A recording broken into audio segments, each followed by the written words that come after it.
You are listening to Rift Overcast. It's our game, not the one we made, it's the one we play. The team here plays the game a lot. We really think differently about MMOs than what a lot of people do. Our game isn't the game it was a year ago. This game changes all the time. Since launch, we've been non-stop planning on what to do next. It's all about listening to the players. Hello and welcome back to Rift Overcast. My name is Matt, and with me as always I have Joe. Hello. It's great to get things rolling again, and with that, let's roll right into the announcements. The poll results from 3 weeks ago. How do you feel about crowd control effects in PvP being limited to 2 before immunity kicks in? For those who aren't aware, the crowd control mechanics in PvP, after you've been hit by 2 control mechanics within, I forget the exact window, I believe it's something like 6 seconds apart from each other, you become immune to crowd control for an allotted time, which I believe is also 6 seconds. The options were, it's fine the way it is, this needs a complete rework, a little tweaking may be in order, I don't care one way or the other, not sure, I don't PvP. The majority of voters actually voted not sure, I don't PvP. There were 8 votes for that. Then there were 6 votes for it's fine the way it is, 4 for this needs a complete rework, 4 for a little tweaking may be in order, and 1 for I don't care one way or the other. Out of 23 voters, it's pretty close between people that think it's fine the way it is and people that just don't PvP. I voted on this poll. I know I shouldn't vote on my own polls, but I voted on this poll because I really think this needs a complete rework. Not to get too into it, like too off topic here, I don't want to spend too much time on it, but and sorry to reference the game again, but WoW took a long time to get this under control, and I really think that as much as I'm bored of that game, WoW still has one of the better systems for dealing with crowd control in PvP, because they've actually ordered or created classes, like categories, for all the different crowd control effects, and they share diminishing returns with each other, such as a cyclone and a stun are going to be on different diminishing return counters. And I really think that Rift needs something like that, because with the way it is right now, it pretty much makes it so that several of the soul combinations just aren't viable in PvP right now, because they rely on being able to control their target, and you can't do that past 2. And if somebody else has hit that target with a crowd control, yours is going to be completely ineffective. But we can cover more on that next week, because next week, episode 7, we're going to have another community voice segment for you. Chris N, aka Mythblaze from the forums, is going to be coming on the show to talk with us a bit about PvP. A few announcements for Rift. Planner Attunement Tier 3 has officially been delayed. I believe it's still on the PTS right now. They're going to pretty much let the testing run as it's in its current form right now, and then when the testing is over, they are not going to be releasing Planner Attunement Tier 3 with 1.8. They're going to continue to work on that, which I'm glad to hear that, honestly, because people have said it on the forums, and I'm in the same boat, that most people haven't even finished their Tier 2 yet anyways. So it might just be too early. Well, that plus Tier 3 had the exact same passives. There was like one new thing every tree. People wanted much more diverse choices with the third tree. Yeah, I mean, I know that Trion doesn't really want the Planner Attunement to be anything game-changing. It's supposed to be something that's fun, where you can get a sense of accomplishment and some bonuses that are attainable past level 50, and it's a good way to use the experience, the excess experience that you're going to be getting that would otherwise be completely wasted by doing quests and dailies and raiding and 5-mans and whatever. I like the Planner Attunement enough, I think a lot of people like the Planner Attunement enough, that it should be more powerful. It should be more desirable. There should be more to it other than just repeating the same passive bonuses and making you have to grind out more points to get them. It's a really hard balance, though, because if you make it too powerful, then people who are fresh 50s are, a huge disadvantage. Well, I mean, yes and no. I mean, if you're not working on the most recent content, like if you're not working on Infernal Dawn, you don't need the tier 3. You know, if you're just working on Greenscale's Blight and River of Souls and such and trying to kind of catch up or whatever, if you're a fresh 50, you're in a new guild, it's fine to just be working on your planar attunement tier 1. Yeah, but what if you're like a fresh guild, right? And, you know, veteran players, you kind of, not necessarily restarting, but you're, I don't know, starting a guild, so you're kind of going backwards to re-clear Hammernail or something, but you're already like fully cleared or fully done your tier 2, you have at least some bonuses to your stats, whereas someone who's like completely new to that content, and, you know, a character like just hit 50 pretty recently, they're going to have a lot of those passives that are missing. I mean, the other thing you have to consider, too, is that the planar attunement bonuses are actually pretty low, to be honest. That they're not anything game-changing. You know, you're not going to be unable to defeat Merdantix or Achilleos and Hammernail if you don't have, like, your planar attunement tier 1, tier 2 maxed out. It's not going to break the fight for you. But the way planar attunement is set up, it also is, the more you have, the more beneficial it is. You know what I mean? Yeah. And I think that's why they delayed it, because like you said, they don't want it to be game changing, but at the same time, they don't, you know, they saw the feedback they were getting in the PTS. People said what I said, that the passes are exactly the same, so they have to find like a middle ground between being game changing and, you know, shit dull, to be honest. Yeah, it should be desirable. It maybe not necessary, but a very desirable bonus to go after, not just a grind. Infernal Dawn has also been delayed until God knows when. They haven't given us a date. I don't think it's going to be too long, but they're still working some stuff out. They want to make sure that it's completely finished, that everything is worked out. I'm fine with this. I'll wait another month. I'm not one of those, you know, I'm not in a guild that's working on or that's farming Hammernail rather, and is just working on getting ready for Infernal Dawn, and that's all I'm waiting on. So it's a lot easier for me to say that I'm okay with waiting for it, but I mean, I really am, because there's still some bugs around Rift, you know, little minor things mostly, and when a new raid comes out, there's so much potential for all these little bugs. Guilds downing stuff because they found some kind of exploit, or guilds unable to kill a boss because he's completely bugged. I think when Merdantix first came out, when Hammernail first came out, Merdantix was bugged like this. There was, I don't remember exactly what the bug was, but there was something with the tars that he drops on the ground, and he was way easier to down because of it. I'm okay with them taking that extra time to just polish it off and make sure that, you know, we're not going to run into that when it first comes out. I actually am more disappointed that 1.8 as a whole is being delayed. Because, like, you know, me and you obviously aren't going to be seeing Infernal Dawn very soon. We hope to, you know, get things rolling with our guild and progress fast. But the raid wasn't even planned to, you know, obviously come out exactly when 1.8 came out. Most people were guessing at the end of the event, which I believe was like May 12th or something it ended. Which now they've delayed the end of the event till, I think, a week after that or something like that. So most people are guessing, you know, that's when it'll come out, but I think in their official message about it, the date getting pushed back, they're very vague, which is good, because I hate when developers, like, say, oh, we're pushing back a week, and then, like, they don't actually meet that date, or they rush to meet that date, and, you know, like you said, bugs are still in it. Yeah, I'm okay with not having a date for it. I mean, it'll happen when it happens. The biggest thing in 1.8 is Infernal Dawn, and probably the new crafting as well, which we'll get to later, survival and fishing. Yay, fishing! Get to click a lure. Lathis teaser art has been released, and that dragon looks amazing. Like, seriously, I'm so jealous of guilds that can go straight into Infernal Dawn when it comes out, because Lathis and Malforge look ridiculous.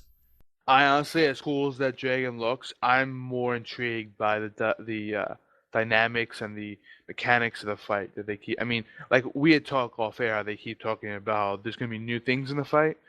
And I told you that I don't think there's necessarily going to be like anything groundbreaking in the fight. I think it's going to be so many old mechanics in one fight that it's going to be like a whole new experience, because it's so many other aspects like combined essentially.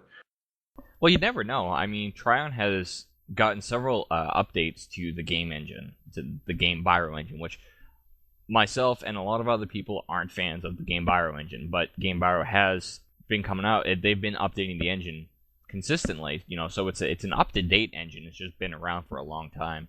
With that has come a lot of optimizations and a lot of new technology that Trion's been able to apply to the game and game mechanics and such, which that was always something that held World of Warcraft back, was towards the end, the engine that Blizzard had for World of Warcraft was just capped.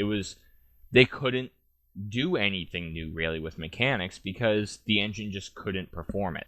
Oh yeah, but I think that even when they release the new mechanics, it might look and be graphically like more appealing and look different, but it's going to be very similar to a previous mechanic. It just has like a new twist on it, essentially. It could be, but I mean, supposedly Lathis, I mean, regardless of what the mechanics actually are, it's going to be kind of fun. Is graphically, she's supposed to, I believe, change form several times throughout the fight because she is a dragon comprised completely of treasure. If I remember correctly, I'm pretty sure watching a video interview with one of the developers and them saying that boss can actually turn into like pile of ooze. Lathis can turn into a pile of ooze, like melted gold. Yeah, I'm pretty sure, like you just said about the go, like it's going to take on so many different forms that's what they're banking on being like, new and revolutionary. It's going to be a lot of fun. I can't wait to see that fight. I really, these Infernal Dawn guys that are set up and ready to go are probably going to have the video of Lathis out in like a couple of months, and I'm not even going to want to watch it. I'm going to have to seriously refrain from like going to YouTube and searching for Lathis Mailforge fights. I want to clarify something that I was talking about earlier. One of the previous episodes was the tooltip for Marks of Ascension and Greater Marks of Ascension currently in-game read that they were awarded for Tier 1 and Tier 2 raids, and then in Greater Marks of Ascension said they were rewarded for Tier 3 raids. The tooltip still needs a little bit of work. I was talking to a GM about this, saying that there's still a couple of things that could be kind of confusing about the tooltip, but it was clarified to me that in 1.7, it was actually in the patch notes, and I completely missed it. Tier 1 content is considered to be normal rifts, experts, and I believe expert rifts. And then Tier 1 is your Tier 1 raid rifts, and your Tier 2 is your Tier 1 raid rifts, and your Tier 1 raid content. And then Tier 2 is actually Hermanel, which means that the raid currency is not going to be changing for 1.8. Marks of Ascension is still going to be from Greenscale's Blight, Gilded Prophecy, River of Souls, etc. And Greater Marks of Ascension are going to be Hermanel. And then there's going to be the Infernal Marks of Ascension for Infernal Dawn. And we talked about this off air, that I actually like this change because if they would have continued to push the marks down, number one, you trivialize content, which, like I said earlier, I hate mentioning the game, but World of Warcraft is like the epitome of this. This is why the game went downhill after Burning Crusade, because everything from Wrath of the Lich King on continually trivialized content, and even Cataclysm, which tried to reclaim its former glory, as good and hard as the content was so obsolete once a next tier was released. That's the real key thing right there, though. You said two words that I want to point out real quick. You said trivialize and obsolete, which I think are two different things. World of Warcraft obsoleted its content. When a new raid came out, the previous raid became completely worthless because they would put stuff on the vendors and be like, here, you can just get this. Rift is trivializing content already anyways. I mean, on our server, on Deepwood, and this probably happened on other servers as well, they cleared 11 out of 11 in a complete pug of Hammernow. They killed Achilleos. How is that not trivializing content? So when people are complaining that, like, oh, we don't want to see, you be able to get Hammernow gear with normal Marks of Ascension, you can get it just as easily as it is, like, anyways. I mean, you can just pug HK each week. There are guilds out there that are not even set up, don't even have enough people for HK that are just running pugs, and that's just what they do. And they're just running weekly HK pugs with, like, the same pugs every week. I mean, that it's already so easy to do. Why would it really matter if you just bought it with an easier currency? I think that the nerfs, like we had said before in previous episodes, I think the nerfs came too early, frankly. I think that's, if you had the nerfs after Infernal Dawn came out, it would make much more sense. Especially if they kept the currency, like how they're, like, what they're doing, basically. Then you could advance through those previous instances slightly easier because of much minor nerfs. Because I think the nerfs, it wasn't so much the amount of nerfs, it's just how hard they hit. Literally making fights completely trivial because, like, main mechanics, which, made the fights so difficult in the first place, are either completely removed or nerfed to the point where they're, like, stupid easy to avoid, or you don't even worry about them. You just push through the fight regardless. Yeah, and I haven't looked at the PTS patch notes recently, but I believe there's even more nerfs going through for HK right now on the PTS.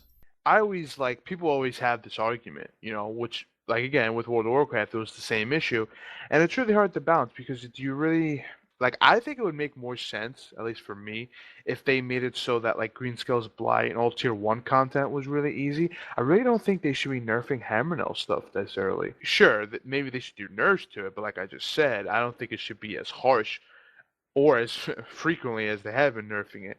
It would make so much more sense if, they kind of made like Greenscale's Blight and all Tier 1 content basically obsolete, because like you said, trivializing and obsolete, there really isn't that much of a difference. You still run it when it's trivialized, but it's so easy, what's the difference? And then if Hammerknell was still a challenge, that would actually be pretty cool, because if you were forming a new guild like we are, you could advance through Greenscale's Blight, get the gear, and then still experience like Hammerknell, how it was when it was released. And you wouldn't be so far behind, you'd only be one tier behind. Granted, they aren't making it like WoW, where it's like literally you hit max level and you jump to the highest tier, but they're basically making it where you hit max level, you spend a few weeks clearing previous content through pugs, and then you go to that. So it's not, they're bridging the gap. They're not like, completely removing the gap, but it's not that much of a difference. Yeah, it just feels almost unnecessary to even go through some of this earlier content. Can't really argue with that, but like I said, I really think it's a hard thing to decide when you're a game developer, because you either keep the content as hard as it was, but then you alienate casual players entirely, because why would they, they're not going to have the time or the devotion to do that. At some point, you have to do it. At some point, you have to obsolete the previous content, or at least make it so trivial that you can just roll straight through it. But it's the Hammerknell nerfs that really, I think, are getting a lot of people and are kind of getting me, is Greenscale's Blight was out when the game first came out. The game's been out for years. Greenscale's Blight is a year old.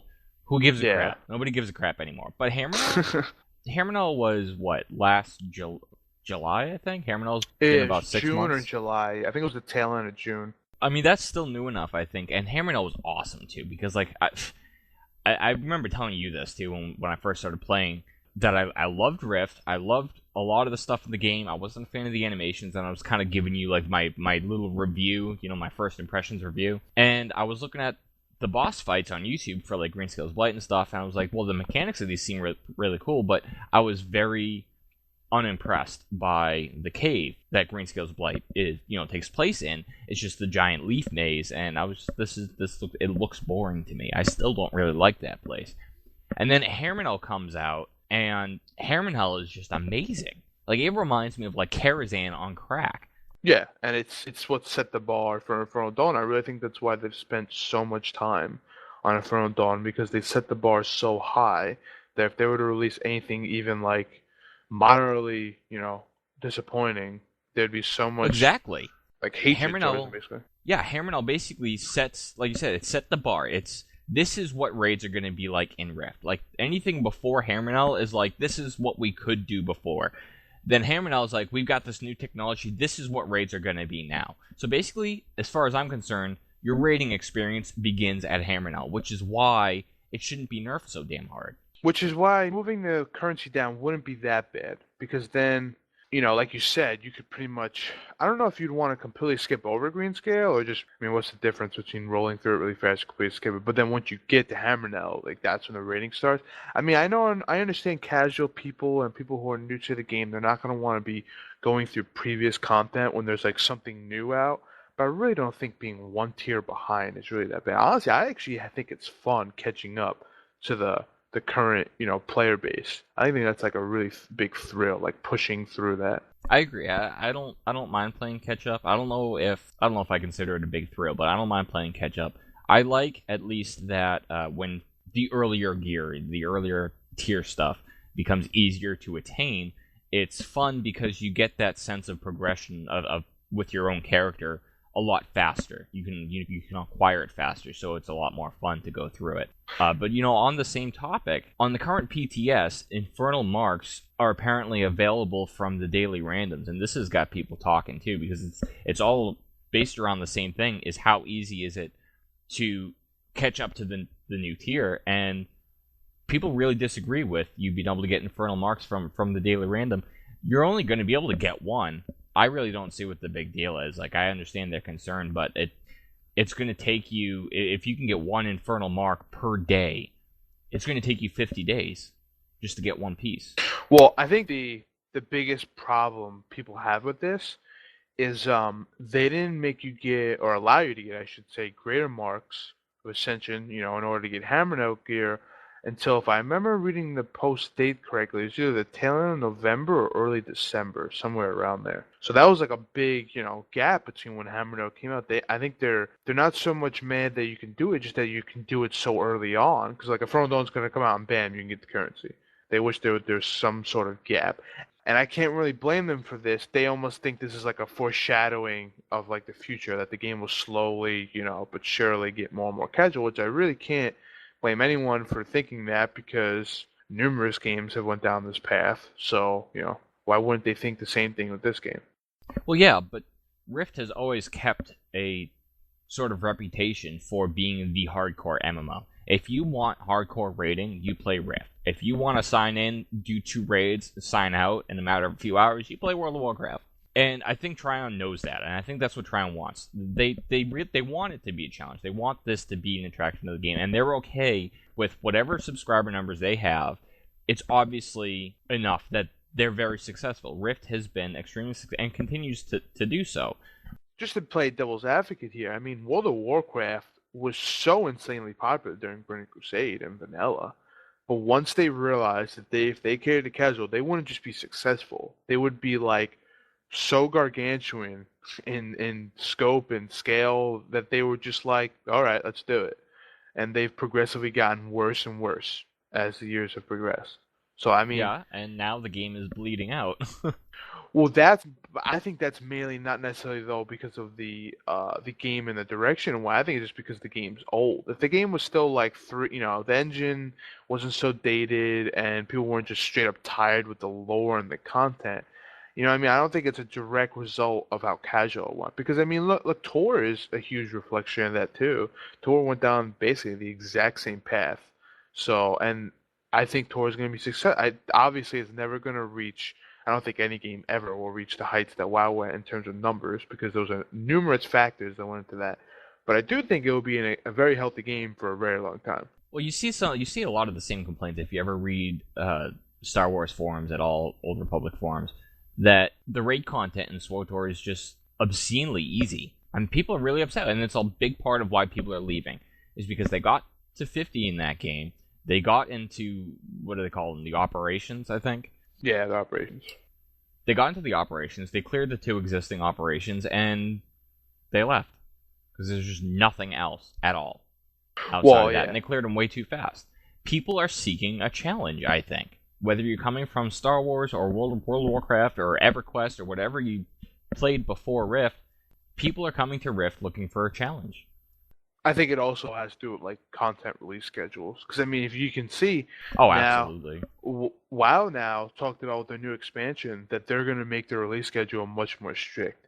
And I'm sorry, but that is definitely the direct reflection of Rift. There's no getting around that. And I think Tor now has said the same thing, because like I said, I don't think, as much as I'm against being casual, there are plenty of people who would continue to play World of Warcraft and Tor until the game literally has the server shut down, assuming that the release schedule was better, essentially. I think a lot of people leave WoW and Tor, like you just said, not even so much because the content was easy, but just because they cleared it and they're like, hey, what's next? I'm not sitting around for 3 months just waiting. You know what I mean? So if there was content out right now, they'd be doing it. Well, it kind of goes hand in hand, don't you think? The difficulty of content and the release rate at which you get the new content. Because the easier the content is, the faster you have to release the new content, because the faster people are going to be clearing the old stuff. And when it comes to Rift, the content has always been very challenging. Hammer now, even with the nerfs, I mean, comparatively, the bosses are a joke, comparatively. But even with the nerfs, you still got to have the gear for it. You still got to be on your toes. Some of the fights are almost tank and spank at this point, but other ones just have so many mechanics going on in them that you still need to know the fight. You still need to learn the fight. So there's still enough of a challenge there. And content is coming out in Rift faster than any of the casual ones, right? So in Rift, it's not like I just cleared all the easy stuff. Where's my new content? I'm out of stuff to do. In Rift, it's new content just came out. Crap, I'm not done this yet. And that's not more of the attraction. And my point is that it all goes hand in hand. Is the difficulty kind of throttles back how fast you go through the content, but then they stay way ahead of the game with releasing the content at the pace that they're releasing it, so that you always have something to look forward to. It's not like you're just trying to keep up with the player base, it's you're staying ahead of the player base, and that's the real key. Oh yeah, I mean they definitely go hand in hand. I think though that WoW and Tor are in the same boat in the sense that there really isn't any other activity to do besides, like you said earlier, if you want to play World of Warcraft, you raid for a few hours, a couple of days a week, and you sign off. I think they're similar in that, but I think the one thing that they actually differ on is that if you do there's still a lot of hardcore guilds that play well because hard modes or heroic mode, whatever you want to call it, is still very challenging. Tor, like you just said, even they released 3 difficulties, which I actually thought that was a good thing because I thought that casuals would all flock to normal, and people like us would basically just jump right to, I think it's called heroic mode, then the hardest one is nightmare mode, I forget. But it actually seems to be a detriment because I occasionally read patch notes and they constantly tweak the difficulties. Like nightmare mode has been buffed up so high and then it was nerfed. I think that's the problem. There's no WoW, you do hard mode, you clear through the regular stuff. If you're a hardcore guild, you go right to hard modes. But even nightmare mode, from what I've been reading, really isn't that challenging. So I think if that was more challenging, coupled with a better release schedule, they'd still have players, but still they don't have side activities. So they only cater to the people, like you said before. Come on, raid a few hours, sign off, because there's literally nothing else to do. I think that's another attraction to Rift raiding, honestly, too. Is like you said, there's normal, heroic, and nightmare. That's all the same content. Yes, it's being made more and more difficult for you, but it's the same content, and I really dislike games just adding different levels of difficulty for the same content. I like the way Rift is set up, that Hammer is Hammer. Infernal Dawn, that's Infernal Dawn. Period.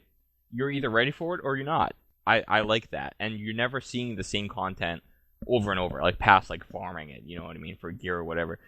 It's not like you just farmed out normal Infernal Dawn and now you're going to go back and do Nightmare Mode Infernal Dawn. That's kind of like an excuse, too, when you think about it. I think for developers, I think it's a lazy way out. Because they're like, well, most of the player base has cleared normal mode, but they're all still working on Nightmare Mode. We've got 6 more months till we can release a new raid. Oh, yeah. I mean, I've said it a million times. Burning Crusade, to me, is the best era of World of Warcraft, and at least up to this date, it's still my favorite era of the MMO. And that's because, well, for numerous reasons, but probably most importantly what you just said, they didn't have hard modes and whatnot. And once they introduced, a second level of difficulty, the game went downhill. Obviously, there are other factors, but that was a huge one. I think it's hard as a developer, though, because I do hate when they use excuses like that, because they really do that. WoW really sees that a lot of people don't clear content, and that is a huge point that people stress on the forums. Oh, they haven't released content because 1% of the community has actually cleared it. It's well, first of all, only a small minority actually raid in any MMO. Never mind just WoW. So that's a bad excuse. It's hard for them because they want to attract all types of players, but if they keep it how Rift is, they're never going to do that. So that's why I actually appreciate what Trion has done so far. And I hope that they continue doing it. I really wouldn't be completely blown out of the water if they ever changed that, though. And it wouldn't be that bad if they did hard modes and normals, because there are certain encounters in WoW where the fight almost gets completely changed because of, the new mechanics introduced. Those are the ones I don't mind. The ones that are literally the exact same one, only, the boss hits harder, those are the ones I just bang my head against the wall. Yeah, but if you're going to spend that much development time to completely change a fight or add 8 new mechanics to worry about in a boss fight, why not just make a brand new boss? Well, that's exactly the point. They want casuals to do normal and hardcores to do hardcore. That's literally the only reason they do that. I mean, if you could point out another reason for why they would do that, I would love to be enlightened. Because, like you just said, they could just make more, more raids and more encounters in general, not just make, flip a switch, essentially. Well, we got off on a little bit of a tangent. Let me just ask you, because I'm kind of curious what your definitive opinion is about Infernal Marks being available from the Daily Random. I don't think it's that bad, because like you said, I'm assuming you only get 1, or has that even been confirmed? Well, I doubt it's going to be more than 1. I don't even know. I shouldn't even have asked that, because if it was 2, it's on the PTS, but I didn't see any post that said how many it is. But if it's anything more than 1, then I'd probably be on the side of people saying that don't do it. This is a bad idea, but I don't see it being more than 1. Yeah, I think that'd be stupid as well. One is like I said before, I think people are more mad that it's getting introduced so early, not that it's getting introduced. But like you said, it's going to go so slowly. And I think the other thing is Hammernail to this is the biggest gap they've had in content. And I don't think they're going to wait that long between content anymore. Like you said, I think it's going to be more like every 4 months or so, you're going to get a new, like every 4 months is a new 10-man, every 4 months is a new 20-man. I think that's like going to be, more of the standard. So you won't really matter because by the time 4 months are over, what are you going to get in 4 months? 2 pieces? It's like, what's Yeah, the exactly. difference? Seriously, 50 days for one piece. That's one of the 50 pieces, mind you, which is if they stick with the kind of rate that they've been using for the tier gear, it's going to be 2 pieces for 50 marks, 2 pieces for 80 marks, and 2 pieces for 100 marks. So it's going to take you 100 days to get the 2 cheapest pieces. That's a little bit over 3 months. That's almost up to about when we're going to start seeing, stuff for the next 20-man, which for all we know could be another tier. I mean, tier 2 of rating being Hammernail and Rise of the Phoenix, that's all they gave us. They gave us a 20-man and a 10-man, and then they moved us up a tier. So if they do that again, we're going to be on tier 4 raids in 4 or 5 months.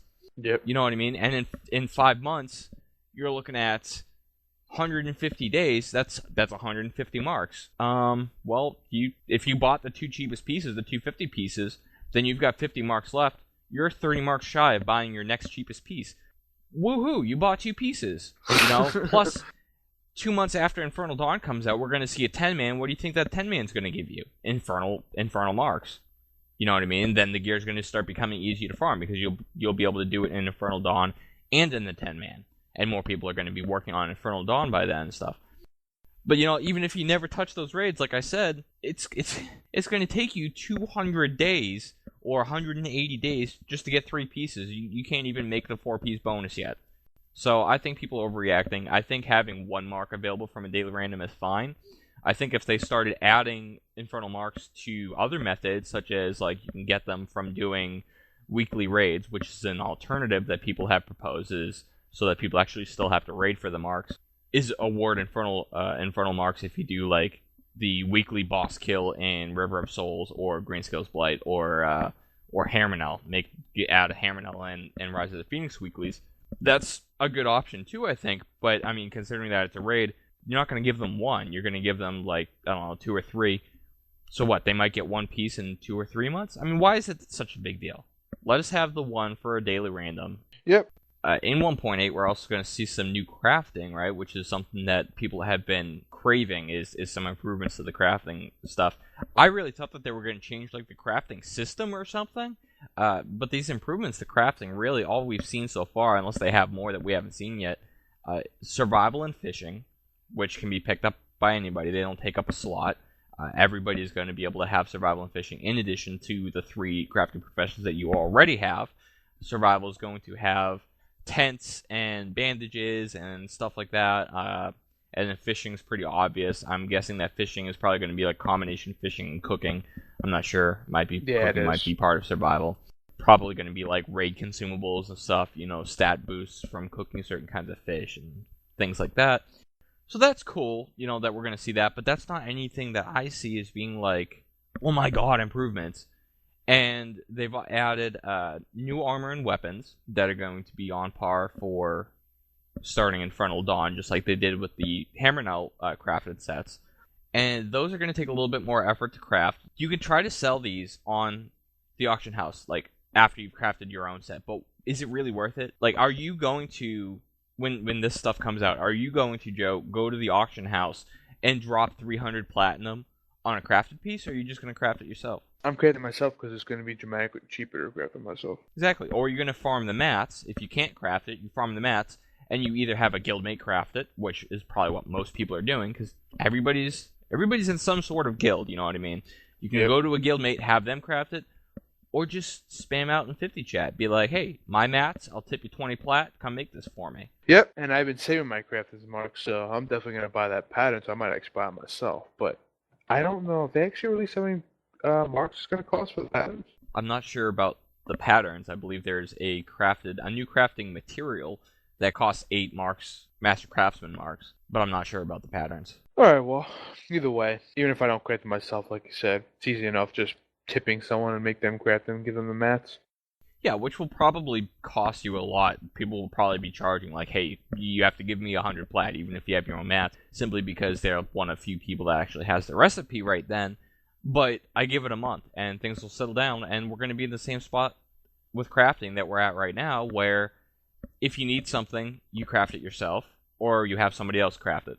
And there's no real profit to be made off any of it. I even considered making those tempered orichalcum bars that I can make. Some of mine are every day, and people sell them for about like I check every day. They never really go any higher than 16, 17 platinum per, and the lowest I've seen them is like 14 something, and they cost like 8 and almost 9 platinum to craft. So wow, I make 6 platinum a day. Whoop-de-doo.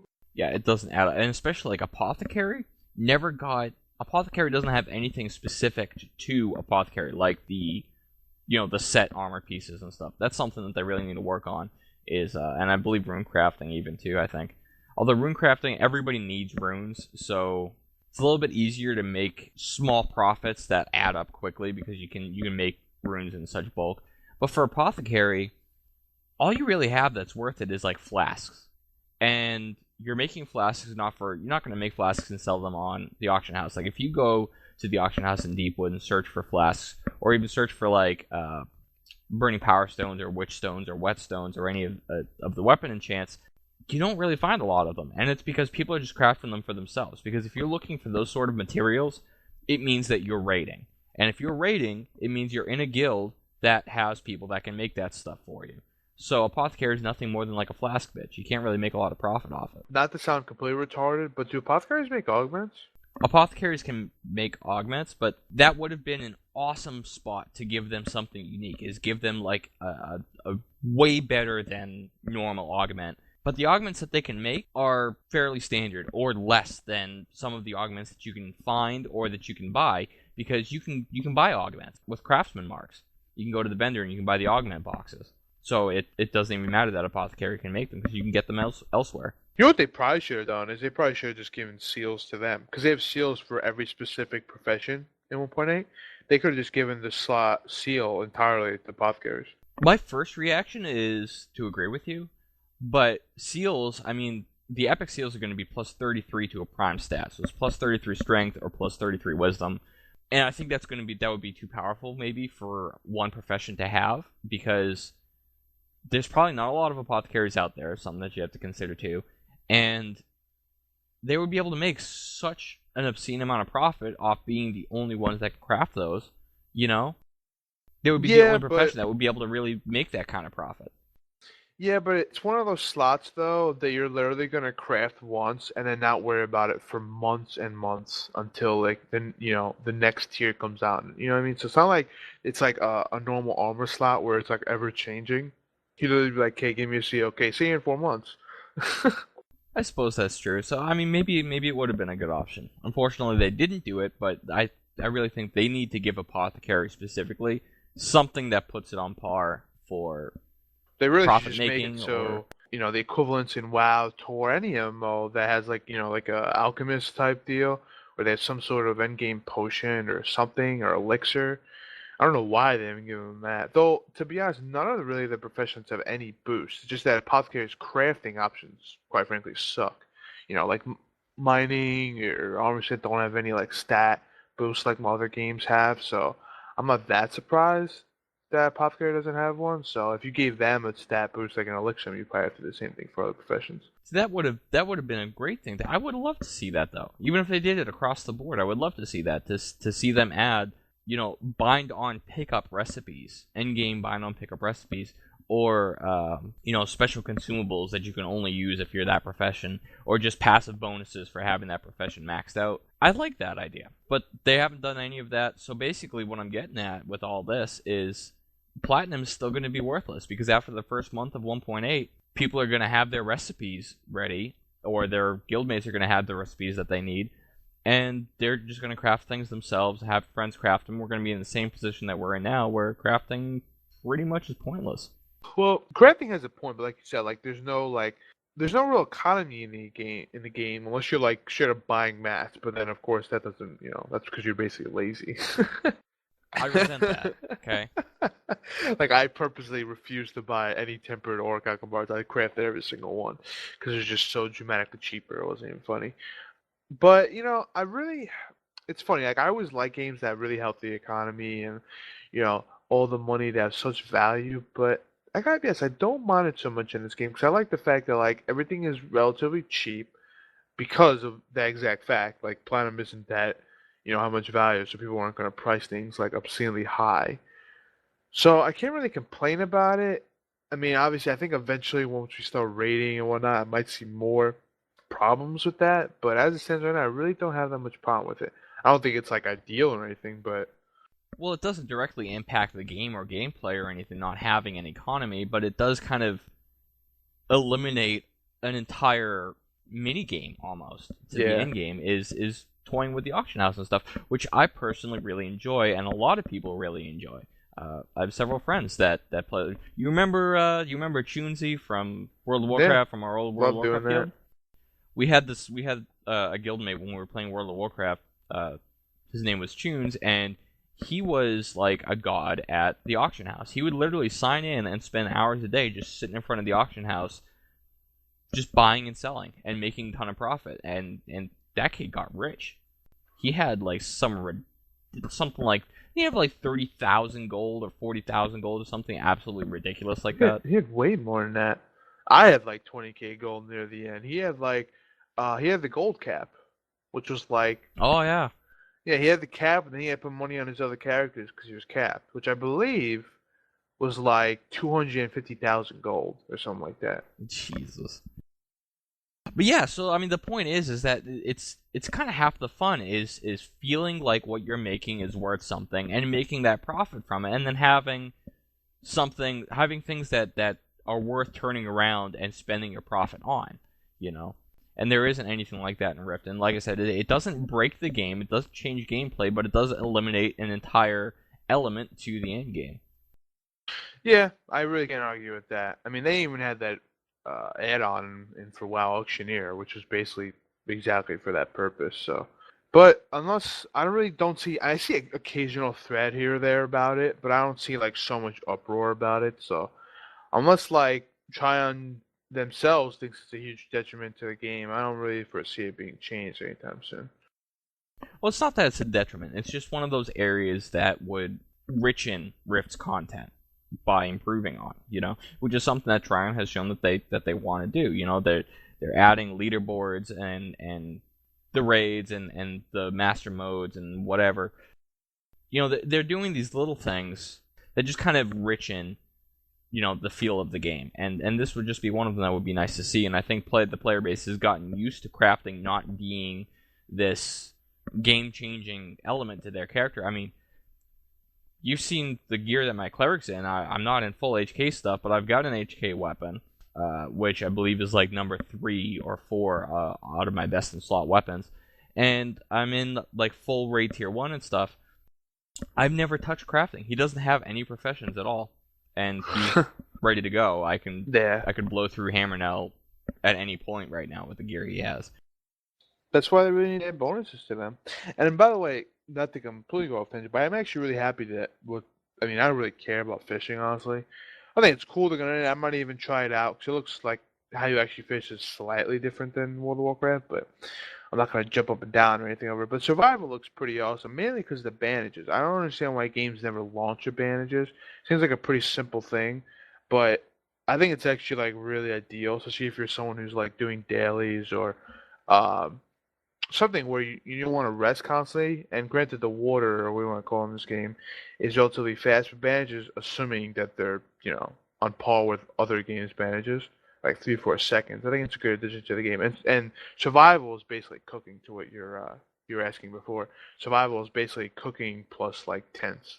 It's kind of a weird mixture, but I like it. I hope eventually they add like feasts and whatnot that WoW had for raiding. That would be cool. The big thing with bandages, I think, is going to be in PvP, and I'll probably try to save some of this to talk about with Chris and Mythblaze next week too, because I want to go through all kinds of PvP stuff next week. But let's take a warrior for example, which doesn't have very good healing for themselves. They've got a full heal from Paladin and a couple of minor heal ticks if you spec into Reaver, which if you're doing Reaver in PvP, your damage is probably crap. You're not going to play Reaver. So they don't have a lot of self-healing options outside of just playing a tank spec that like heals when you block or something. Yeah. And so you can play like a DPS, a pure DPS spec like Warrior, and you get your kill, you're still in combat, somebody's coming, you can line of sight around a corner and bandage. That's going to be game changing. Yeah, and rogues, you can use it pretty much exactly how rogues in WoW did. They vanished, ran away, bandaged. Yeah. The fact that you can bandage, hopefully you can bandage in combat. If you can't, then bandaging is kind of worthless. But that's the real advantage, is that you can bandage in combat. I mean, you could fear something and bandage, or stun something and bandage. So that's gonna be game changing, especially for rogues and warriors that don't have anywhere near the kind of self healing capacity without losing that DPS, that mages and clerics have. I wonder if survival, the cooking aspect of it, will bring anything to the economy. Because in WoW, so many people refuse to do cooking because it was kind of a pain in the ass, to be honest, to level it. So, there was so many, and it's going to increase your stats, just how eating certain foods did in World of Warcraft. So I wonder if that'll add anything to the economy, because people are definitely going to buy that stuff. That assuming it's, any type of pain in the ass to level it. I don't know, I think it might be more likely that people will buy the materials for that stuff, because there's obviously going to be a pretty good amount of fishing and farming to do, and, well, I mean, fishing just isn't that exciting. So I'll probably do my survival thing, and I'll probably level my fishing, but am I gonna fish and farm all the fish food that the fishing materials that I need for my survival to craft the stat foods? I might start off doing that, but eventually I'm gonna be like, I am so goddamn tired of fishing, and I'm just gonna buy those materials off the auction house. So I mean, that could help the economy. Because there's probably a lot of people like me that are just going to be way too lazy to sit there clicking a lure for hours on end.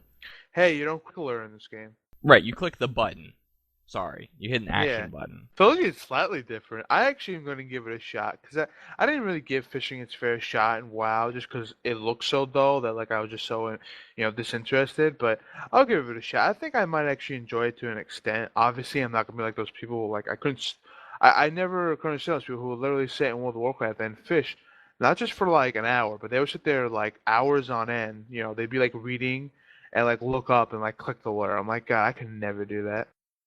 That's what I used to do when I had to level my fishing on World of Warcraft, because I was actually put the game into a windowed mode, and I would shrink it down to a really, really small resolution and just throw it off in the corner somewhere, and then I'd like watch YouTube or browse the web or do something else, and then whenever I heard the little sound, I would just click it.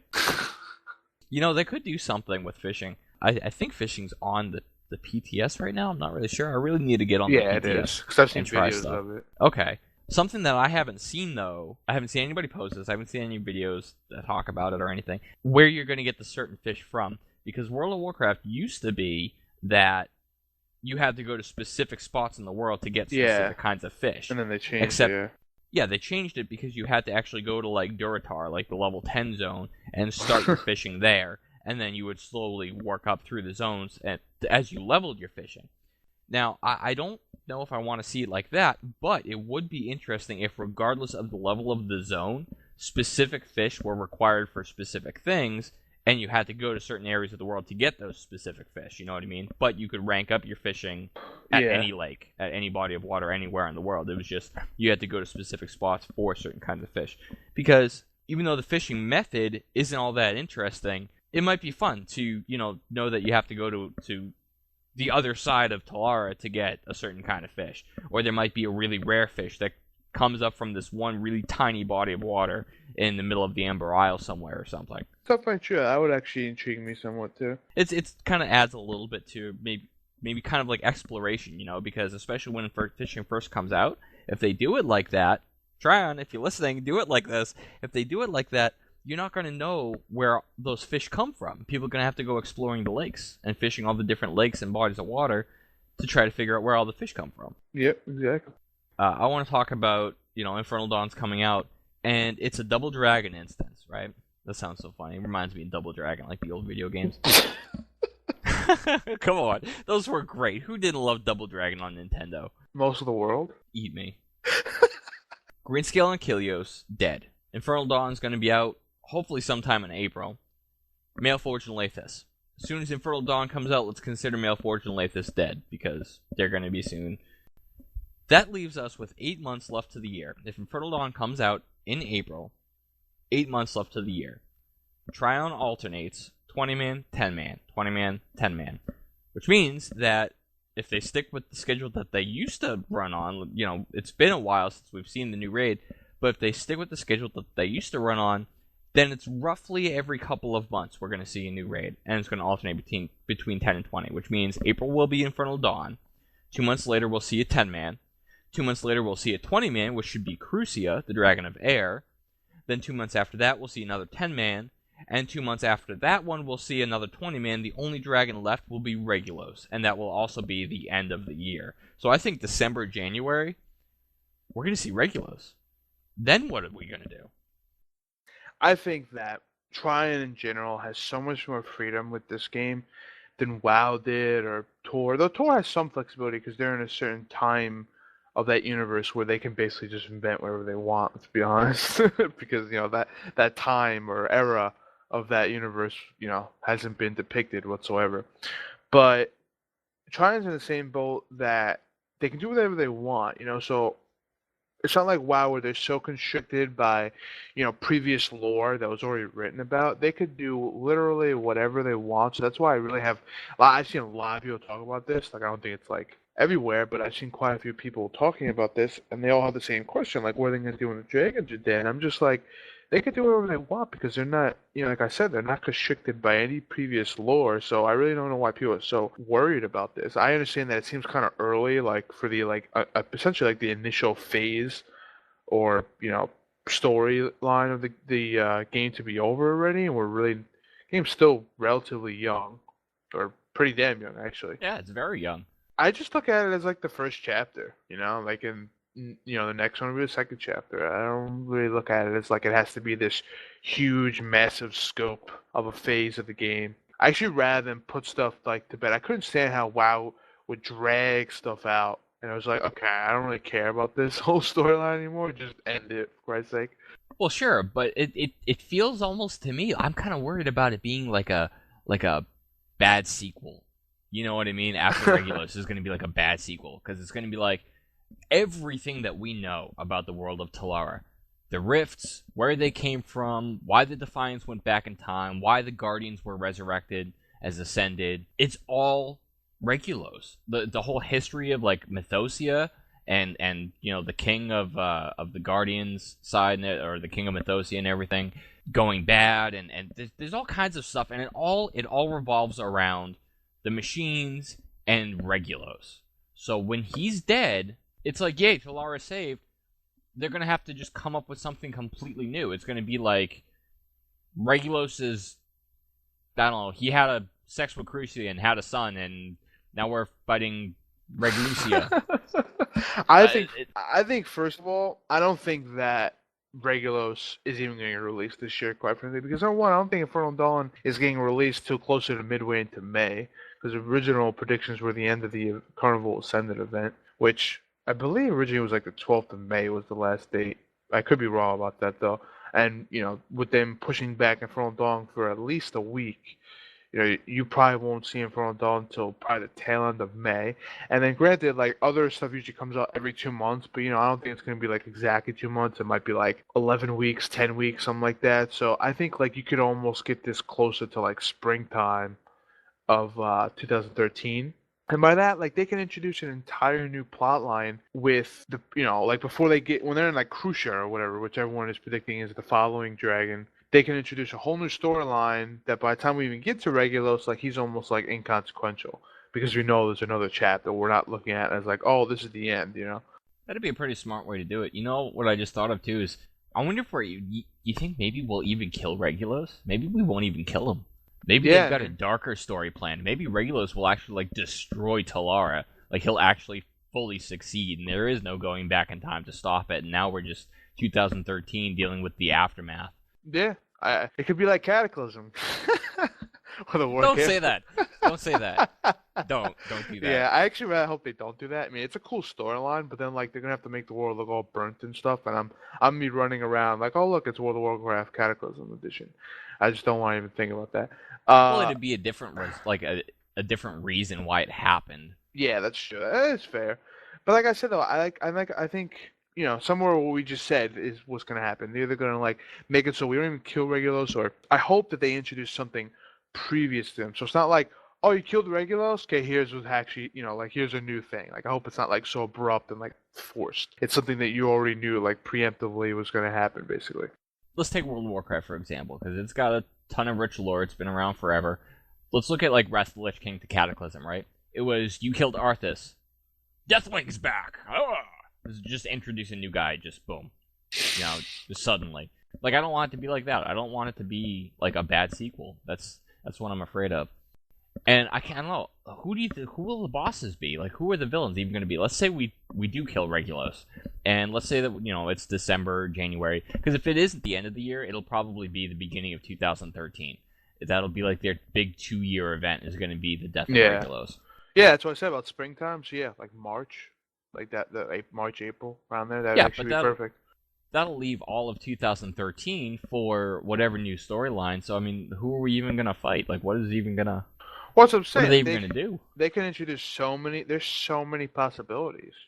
That's why, like, I don't even worry about it, because it's like I'm waiting and I'm actually like curious, but at the same time, like I think they'll do fine. Like, especially when they have this much time. Like, I mean, they're still doing Infernal Dawn. They're like tweaking that, but they probably have some people who are already like doing Crucia and the following 10-man. Like they're obviously they're not actually designing it, but they're probably doing like rough sketches and whatnot. Do you think maybe that whatever direction they choose to go after Regulos in 2013 could have a direct impact on the game's success? I think it depends how good these next few raids are. I mean, I think we both can agree that we both think Infernal Dawn is not going to just be good. It's going to be like epic as hell. I really think it depends how good the following raids are. If they're kind of lackluster, or not even lackluster, if they're just not quite like up to Hammernell or Infernal Dawn's previous expectations and level, but they're still decent instances, and then Regulus comes, people might actually be like, okay, move on to the next thing because, this isn't really working that one. I think that if you go in a different direction, you can also, I think they also have to like design the instances in a certain manner to meet with the whole dragon type deal, I think if they went in a different direction, they'd have more flexibility in how they design the instances. Because they're basically doing like an Earth Dragon or a Life Dragon, I should say, with Greenscale, and this is like a fire, So I feel like they actually have more options once the Dragon era is over. I mean, I feel like Trion, like I did about Blizzard back in Burning Crusade. Like, Trion are like my heroes. Like, I am a Trion fanboy. I think they're an amazing company. I love Rift. I'm going to be on the game forever. Like, even if it is a bad sequel, I'm probably still going to play it. Because what else am I going to play anyways? If it's a bad sequel, it's not going to be like a straight-to-DVD sequel like Wrath of the Lich King was. Great way to say it. Straight to DVD. Is Rift going to go straight to DVD in 2013? No, probably not. It probably won't be that bad. But it'll be like Terminator 3, okay? Which isn't a terrible movie. Oh God, don't even start on. I still haven't watched that yet, because of everything you tell me about it. I said 3, not 4. 4 is. Oh right. 4 is just never mind. No, go ahead, Joe. What's 4? 4 is probably the worst movie ever to date. Mainly because there are so many plot holes that obviously no one in the production team, no one read the previous plot lines of the first 3 movies or watched them because there's so many. Any idiot could point them out. So it's almost like mesmerizing that it got to the screen without someone being like, "Hey, that's a plot hole. Let's fix that." What was your favorite scene again in Terminator Salvation? The USB or whatever on the bike, and he like plugs it in and it's hacked. My favorite scene, it's that. It's because they trip over these 2 Terminator motorcycles, which earlier in the movie got knocked over by like this like huge Transformer ripoff. It was like a monstrous machine Terminator, but it looked just like a Transformer. It was retarded. I was like, oh, look, it's Megatron. But anyway, it knocked over the 2 motorcycles, and they instantly popped back up, like within like a split second. But for some reason, when John Connor knocks them over with normal rope, they can't get up. And then his human body weight which like how heavy is Christian Bale? Like 180 pounds. He's not really that big. He can hold down like a 3-ton, titanium bike apparently. And then he pulled out his BlackBerry because apparently in 2019 we still use, I think it was 2019, 2017, something like that. We still use BlackBerries from like 2002 because the thing was monstrous. And then we plug in a USB plug because of course the bike had a USB port on the side, and we click hack. Because that's how you hack. You click the button hack on your phone, and it just works for that. I go on and on that, but let's end that quickly. Probably a good idea. Rift Overcast is recorded every Wednesday night and aired every Friday morning each week. Coming up next week, PvP with community voice guest host Chris N, aka Mythblaze. If you have an area of Rift you're especially passionate about or have extensive experience in, we want to have you on the show. Simply send us an email at riftovercast@gmail.com with a little background about yourself and your desired topics. You can also find us on Facebook, facebook.com/riftovercast, on Twitter @riftovercast, and on YouTube at youtube.com/riftovercast. Subscribe to us on iTunes through the iTunes Store or via the iTunes link on our website, riftovercast.blogspot.com. And as always, we love to hear from our listeners, so be sure to leave us a comment below or on any of the previously mentioned sites, Facebook, Twitter, or email, and we will see you next week.